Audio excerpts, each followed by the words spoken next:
തേങ്ങ നന്നായി മൂപ്പിച്ചാണ് ഉള്ളിത്തീയൽ ഉണ്ടാക്കുന്നത്. അപ്പോൾ നമുക്ക് ഉള്ളിത്തീയലിൻ്റെ റെസിപ്പി കാണാം. കൊച്ചുള്ളി 1/2 കിലോളം എടുത്തിട്ടുണ്ട്. അത് നന്നായി കഴുകി വൃത്തിയാക്കി നീളത്തിലരിഞ്ഞത്. പച്ചമുളക് 3-4 എടുത്തിട്ടുണ്ട്. ഇനി അടുത്തത് വേണ്ടത് തേങ്ങയാണ്.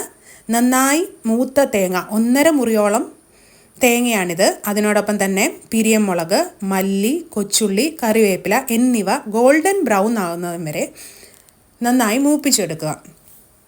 എൻ്റെ കറി ഒരു സ്ലൈറ്റ് ബ്രൗൺ കളറാണ്, അതുകൊണ്ട് അധികം ഞാൻ മൂപ്പിച്ചിട്ടില്ല. എങ്കിലും ഒരു 40-45 മിനിറ്റ്സ് നീളുന്ന ഒരു ലോങ് പ്രോസസ്സ് തന്നെയാണ്.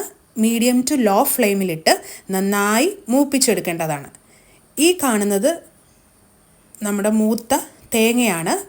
ഇനി നമുക്ക് മിക്സിയുടെ ഗ്രൈൻഡറിലേക്ക് മാറ്റാം.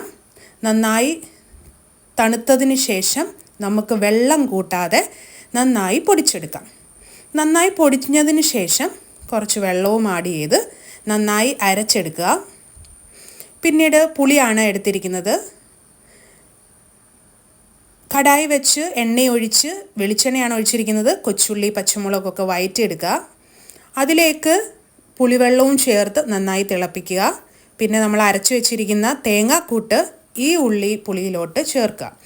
ആവശ്യത്തിന് പുളിവെള്ളം ചേർത്ത് നമ്മുടെ കറി